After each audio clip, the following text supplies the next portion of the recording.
യോ what is up guys, വീണ്ടും അതിമനോഹരമായ പുതിയ വ്ളോഗിലേക്ക് നിങ്ങൾക്ക് ഏവർക്കും സ്വാഗതം.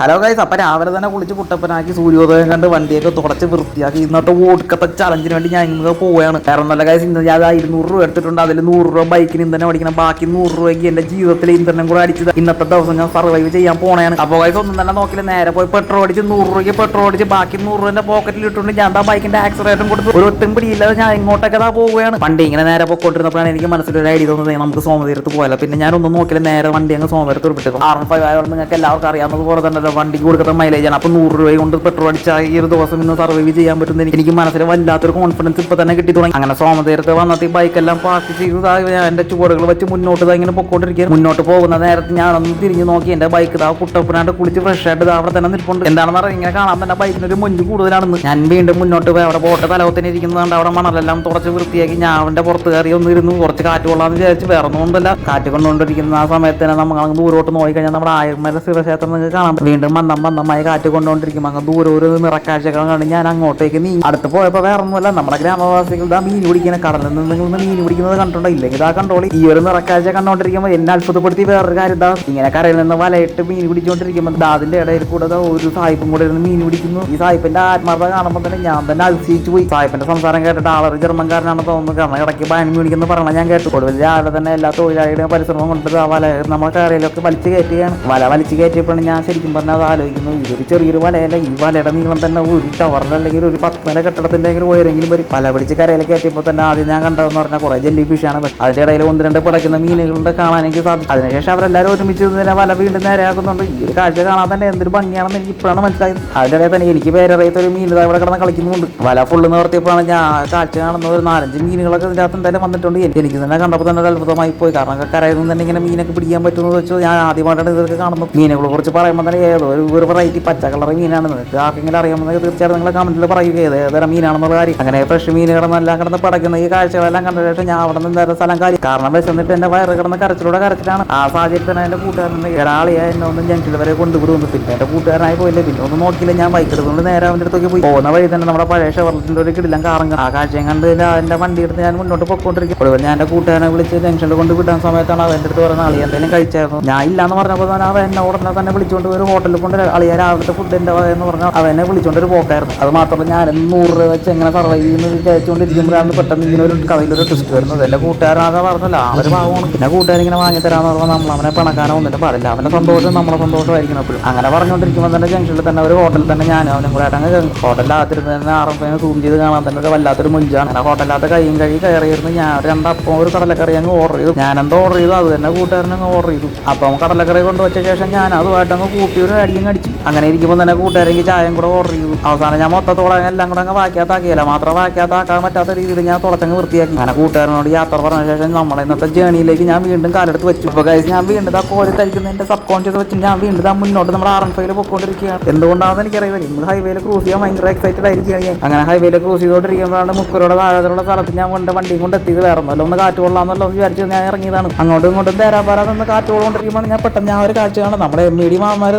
തൊട്ടപ്പുറത്ത് ഇരിപ്പുണ്ട്. വഴി പോകുന്നവരെ ഹെൽമെറ്റും സീറ്റ് ബെൽറ്റ് ഇടാത്തവർക്ക് ഒരു ട്രോഫി കൊടുക്കാനായിട്ട് അവർ രാവിലെ തന്നെ അവരുടെ പണി അവിടെ തുടങ്ങിയിട്ടുണ്ട്. അങ്ങനെ കാറ്റ് കൊണ്ടോണ്ടിരിക്കുമ്പോൾ തന്നെ എന്റെ ബൈക്ക് തിരിച്ച് മറിച്ചൊക്കെ ഞാൻ ഒന്നും കൂടെ വീക്ഷിച്ച് നോക്കി. എന്റെ ബൈക്ക് ഒരു സംഭവമാണ്. ഞാൻ ആത്മാഭിമാനം കൊണ്ട് ഞാൻ പുളകിതനായി വരികയാണ്. അങ്ങനെ പുളകിതനായി കൊണ്ടിരിക്കുമ്പോഴാണ് പെട്ടെന്ന് എന്റെ കൈവേരിയുടെ തൊട്ടപ്പുറത്ത് ഞാൻ എത്തി നോക്കിയപ്പോൾ ഒരു അഘാതമായ ഒരു കുഴി. ഇവിടെ നിന്നിട്ട് ചാടിയാലോ എന്ന് എന്റെ മനസ്സിൽ ചുമ്മാ കിടന്നിങ്ങനെ പറയാൻ തുടങ്ങി. പിന്നെ കൂടുതൽ നേരം പുളകിതനാവാൻ നിൽക്കാതെ ഞാൻ എന്റെ വണ്ടി എടുത്ത് നമ്മുടെ യാത്ര തുടരുകയാണ്. കുറച്ചും കൂടെ മുന്നോട്ട് പോയി ഞാൻ എന്റെ വണ്ടിയുടെ പാലത്തിന്റെ താഴെ ചവിട്ടിയായിരുന്നു. വേറെ ഒന്നും കൊണ്ടും നല്ല വെയിലൊന്നും ഇല്ലാത്ത കുറച്ചു നേരം തണലുകൊണ്ടാലോ എന്ന് ഞാൻ എന്റെ മനസ്സിൽ വെറുതെ ഒന്ന് ആലോചിച്ചു. വീണ്ടും കുറച്ചുകൂടെ മുന്നോട്ട് പോയപ്പോൾ നമ്മുടെ അടുത്ത കോളത്തിന് മുന്നേ ഉള്ള ഒരു പാലം ഞാൻ കണ്ടു. അവിടെ ചവിട്ടി വലത്തോട്ട് ഞാൻ നോക്കിയപ്പോഴത്തേക്കും നമ്മുടെ ശാസ്താംപാറ എന്ന് പറയുന്നത് ശാസ്താംപാറ ഞാൻ അവിടെ കണ്ടു. അവിടെ നിന്ന് നോക്കിക്കഴിഞ്ഞാൽ തീർച്ചയായിട്ടും നമ്മുടെ തിരുവനന്തപുരം മൊത്തം കാണാൻ പറ്റുമെന്നൊക്കെ എല്ലാവരും പറയുന്നുണ്ട്. ഞാൻ ഇതുവരെ പോയിട്ടില്ല. എന്തായിരുന്നാലും ഒരു ദിവസം പോയി അവിടെ നിന്ന് ഒരു എക്സ്പീരിയൻസ് എനിക്ക് ചെയ്യണം. ഞാൻ വീണ്ടും വണ്ടി അവിടെ നിന്ന് മുന്നോട്ട് പോയി കോളത്തോട്ട് നേരെ തിരികും പോയപ്പോൾ ഇതേണ്ട പോകുന്ന ഒരു ഡിഫൻഡർ. നമ്മുടെ മാർക്കോ സിനിമയിൽ മൊത്തം ഡിഫൻഡർ ആണെന്നാണ് ഞാൻ കേട്ടുള്ളത്. തീർച്ചയായിട്ടും മാർക്കോ സിനിമയുടെ അഭിപ്രായം നിങ്ങൾക്ക് കമന്റിൽ പറയാവുന്നതും കൂടെയാണ്. ഞാൻ ഡിഫൻഡറിനെ കണ്ടുകൊണ്ടിരുന്നത് ഞാൻ കോളത്തോട്ട് വലത്തോട്ട് പോകുന്ന ആ ബീച്ചിലോട്ട് ഞാൻ എന്റെ വണ്ടിയും കൊണ്ട് അങ്ങോട്ട് പോവുകയാണ്. ഒന്നും പറയാനില്ല, ഇന്ന് വർക്കിംഗ് ഡേ ആകുമ്പോൾ തിരക്കാണെന്ന് തോന്നുന്നു. തിരക്കൊട്ടുമില്ല. ഞാൻ എൻ്റെ R15 വീണ്ടും 4 വാക്കിൽ നോക്കി പുളകുന്നതിനായ ശേഷം ആ കൈവരിയുടെ അടുത്ത് തന്നെ പോയിരുന്നു. ഞാൻ ഒരു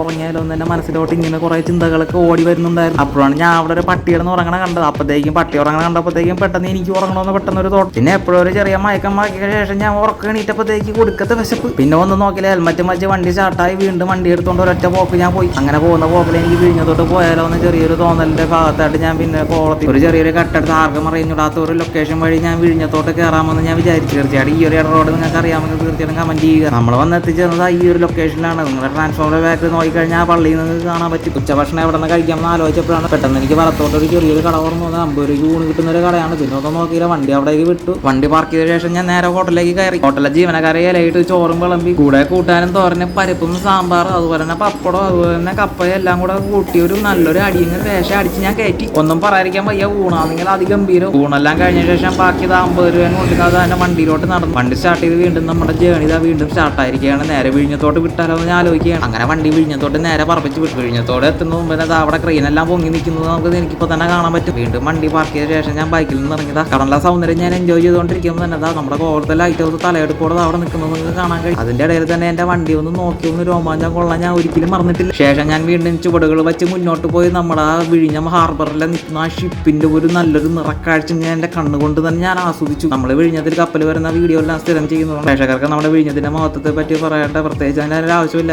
വെറും ആബ്സല്യൂട്ട്ലി ടോപ്പ് ക്ലാസ് തന്നെയാണ്. അങ്ങനെ ആദ്യത്തെ വിഴിഞ്ഞത്തിന്റെ സ്പോട്ട് കഴിഞ്ഞ ശേഷം തൊട്ടടുത്തുള്ള പാലത്തിലേക്ക് ഞാൻ നടന്നു. അവിടെ പോയപ്പോഴാണ് ഞാൻ അമ്പരിപ്പിക്കുന്ന ഒരു കാഴ്ച കണ്ടത്. തൊട്ട് താഴെ ഞാൻ വെള്ളത്തിൽ നോക്കിയപ്പോഴത്തേക്കും മീനുകളുടെ അസ്ഥികൂട കുറെ അസ്ഥികൂടങ്ങൾ. ഇതെങ്ങനെ വന്നതെന്ന് എനിക്ക് ഒരു പിടിയില്ല. ഇവിടുത്തെ ആൾക്കാരെ കഴിച്ചിട്ടിട്ടതാണ്. അതിൽ തിമിംഗലമോ അതോ ഒരു വല്ല സ്രാവന്ന് പിടിച്ചാണെന്ന് അറിയില്ല. ആ മീനിന്റെയൊക്കെ സൈസ് കണ്ടു കഴിഞ്ഞാൽ തന്നെ ഒരു 1.5 വലിയൊരു സൈസാണ്. ആ മീനൊക്കെ എങ്ങനെ ഇവിടെ വന്നതെന്ന് നിങ്ങൾക്ക് ആർക്കെങ്കിലും അറിയാമെന്ന് തീർച്ചയായിട്ടും നിങ്ങൾ കമന്റ് ചെയ്യാൻ മറക്കണ്ട. അങ്ങനെ കുറെ നേരം തേരാപ്പാല നടന്ന് നമ്മുടെ വിഴിഞ്ഞത്തിന്റെ ഹാർബറിന്റെ എല്ലാ ലുക്കും അങ്ങനെ കണ്ടു തന്നപ്പോൾ തന്നെ വീണ്ടും കിടന്ന് ഉറങ്ങണമെന്ന് എന്റെ മനസ്സിലൊരു ആശ വന്നു. എവിടെ കിടന്ന് ഉറങ്ങുമെന്ന് ഞാൻ ഇങ്ങനെ നെട്ടോട്ട് ഓടിക്കൊണ്ടിരിക്കുമ്പോൾ പെട്ടെന്ന് എന്റെ മനസ്സിലൊരു ഐഡിയ തോന്നിയത്. കാരണം ഇവിടെ നിറച്ച് ബോട്ടുകളാണല്ലോ, അവിടെ എവിടെയെങ്കിലും കുറച്ച് നേരം കിടന്ന ശേഷം അവിടെ നിന്ന് എണീറ്റ് വീട്ടിൽ പോയാലൊന്നും ഞാൻ പിന്നെ ആലോചിച്ചു. പിന്നെ ഒന്നും നോക്കിയില്ല, തൊട്ടടുത്തുള്ള ഒരു ബോട്ടിൽ കയറി തന്നെ എന്റെ സ്പോട്ട് ഞാൻ അവിടെ ക്രിയേറ്റ് ചെയ്തു. കുറച്ച് നേരം വീണ്ടും ഒരു ചെറിയൊരു ഉച്ചമയൊക്കെ കഴിഞ്ഞ ശേഷം ഞാൻ വീണ്ടും എണീറ്റ് ബൈക്കിലോട്ട് നേരെ ലക്ഷ്യം വെച്ചുകൊണ്ട് നടന്നു. ബൈക്കാരെങ്കിലും എടുത്തോണ്ട് വന്ന പേടി വേണ്ട, വളരെ സേഫാണ്. ഞാൻ എങ്ങനെ വെച്ചിട്ട് പോയാൽ അതുപോലെ തന്നെ ബൈക്ക് അവിടെ ഇരിപ്പുണ്ട്. പിന്നെ വീണ്ടും ബൈക്ക് സ്റ്റാർട്ട് ചെയ്ത് നമ്മുടെ വിഴിഞ്ഞത്തിന്റെ ചന്തയുടെ സൈഡിൽ കൂടെ നല്ലൊരു ഓഫ് റോഡും കൂടി കടന്ന് ഞാൻ എന്റെ യാത്ര വീണ്ടും അങ്ങ് ആരംഭിക്കുകയാണ്. തിരിച്ച് ഹൈവേയുടെ സൈഡ് വഴി പോയപ്പോഴാണ് എനിക്കൊരു ചെറിയൊരു ആശ തോന്നിയത്. നമ്മുടെ പാലത്തിന്റെ മുകളിൽ കയറി നിന്ന് ഹൈവേ ഒന്ന് വീക്ഷിച്ച് നോക്കിയാലോ. അങ്ങനെ ബൈക്ക് നിർത്തി ഞാൻ പാലത്തിന്റെ മുകളിൽ കൂടെ വീക്ഷിച്ച് അങ്ങനെ നോക്കിയാലോ. ഒന്നും പറയല്ല, ഒരു ഷിപ്പ് ഓട്ടിക്കുന്ന പോലെ തന്നെ എനിക്ക് തോന്നിയിട്ടുണ്ട്. അങ്ങനെ ഹൈവേ എല്ലാം വീക്ഷിച്ച് നോക്കിയ ശേഷം ഞാൻ വീണ്ടും തിരിച്ച് വണ്ടി എടുത്ത് നേരെ ഹൈവേയിൽ കയറി വീണ്ടും ക്രൂസ് ചെയ്ത് അങ്ങ് പോവുകയാണ്. ശേഷം കയ്യിൽ 50 രൂപ ഉണ്ട്. വൈകിട്ടായതുകൊണ്ട് എനിക്കൊരു ജ്യൂസ് കുടിച്ചാലോ എന്നൊരു ആഗ്രഹം. അങ്ങനെ ഞാൻ വേറെ ഒന്നും നോക്കി കടയിൽ കയറി ഞാൻ 20 രൂപയുടെ ലൈം ജ്യൂസ് അങ്ങ് ഓർഡർ ചെയ്തു.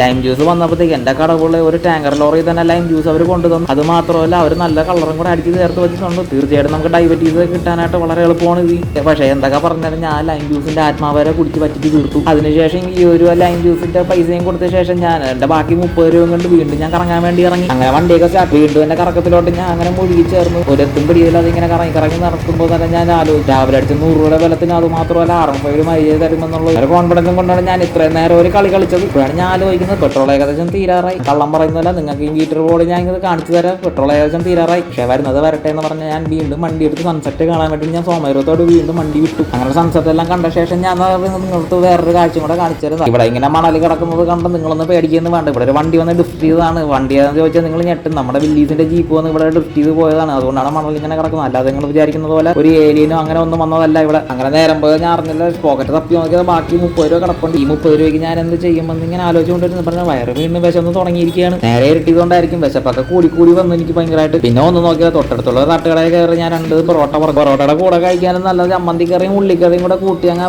കൂട്ടി അടിച്ച ശേഷം പൊറോട്ടയ്ക്ക് 20 രൂപ വാങ്ങി. അത്യാവശ്യം വലിപ്പമുള്ള പൊറോട്ടയായിരുന്നു, അതുകൊണ്ടാണ് 20 രൂപ. 2 പൊറോട്ടയും കൂടെ ചേർത്താൽ മതി 20 രൂപ വാങ്ങിയത്. അങ്ങനെ 30 രൂപ 20 രൂപ പോയി. അങ്ങനെ ശേഷിക്കുന്ന ഒരു 10 രൂപയും കൊണ്ട് ഞാൻ ഇങ്ങനെ നിൽക്കുകയാണ്. എന്തായിരുന്നാലും രാവിലെ ഞാൻ 2 അപ്പവും കഴിച്ചതുകൊണ്ട് അത് നമുക്ക് എന്തായാലും റാലി ചെയ്യാൻ പറ്റത്തില്ല. അതുകൊണ്ട് എന്തായാലും 10 രൂപ ഇവിടെ ഇങ്ങനെ ഇപ്പൊ എന്റെ കയ്യിൽ ഇങ്ങനെ ചുമ്മാ ഇങ്ങനെ ഇരിക്കുകയാണ്. പക്ഷേ എന്തൊക്കെയായിരുന്നാലും ഞാനിന്ന് പഠിച്ച പാഠം എന്ന് പറഞ്ഞാൽ ഒരു 100 രൂപ കൊണ്ട് നിങ്ങൾക്ക് ഒരു ഉപജീവനം കൊണ്ടുപോകണമെന്ന് വെച്ചാൽ തീർച്ചയായിട്ടും നിങ്ങൾക്ക് കൊണ്ട് അത് പറ്റും. അതുപോലെ തന്നെ ഒരു 1000 രൂപ പൊട്ടിക്കുന്ന വെച്ചാൽ അല്ലെങ്കിൽ ഒരു 10,000 രൂപ ഒരു ദിവസം പൊട്ടിക്കുന്ന വെച്ചാൽ തീർച്ചയായിട്ടും നിങ്ങൾക്ക് അതും നിങ്ങൾക്ക് സാധ്യമാണ്. അതിന്റെ ഇടയിൽ കൂടെ തന്നെ നിങ്ങൾക്ക് ഒരു ചിലവ് ചുരുക്കി ജീവിക്കണമെന്ന് ചോദിച്ചാൽ തീർച്ചയായും നിങ്ങൾക്ക് അതിനും സാധ്യമാണ്. അതുപോലെ തന്നെ ഇന്നത്തെ ഒരു ചെറിയൊരു യാത്രയിൽ എനിക്ക് ഒരുപാട് കാര്യങ്ങളൊക്കെ കാണാനും കണ്ടു മനസ്സിലാക്കാനൊക്കെ ഒരുപാട് കാര്യങ്ങളൊക്കെ സാധിച്ചു. അതുകൊണ്ട് ഞാൻ അതൊരു സന്തോഷവാനാണ്. അതുപോലെ തന്നെ ഒരു 100 രൂപയ്ക്ക് നമുക്ക് ചിലവഴിക്കുകയാണെങ്കിൽ മനസ്സിലേക്ക് നമ്മൾ തീരുമാനം ഉടലെടുത്ത് കഴിഞ്ഞാൽ തീർച്ചയായും നമുക്ക് ഒരു 100 രൂപയിൽ തന്നെ നമുക്ക് ചിലവ് എന്തായിരുന്നാലും ഒതുക്കാൻ എന്തായിരുന്നാലും പറ്റും. അതിന് ഒരു സംശയം വേണ്ട. അപ്പോൾ ഞാൻ ഇന്നത്തെ വീഡിയോയുടെ വൈൻഡപ്പ് ചെയ്യാൻ തീർച്ചയായിട്ടും നിങ്ങൾക്ക് കുറച്ച് പേർക്കെങ്കിലും ഇത് ഉപകാരപ്പെടട്ടെ എന്ന് പറഞ്ഞാണ് ഞാൻ ചെയ്തത്. അപ്പോൾ എന്തായാലും അടുത്ത വീഡിയോയിൽ കാണുന്നവർക്ക് എല്ലാവർക്കും ടാറ്റ ബൈ ബൈ. ഒരു നല്ലൊരു ദിവസം ഞാൻ നിങ്ങൾക്ക് ആശംസിക്കുന്നു.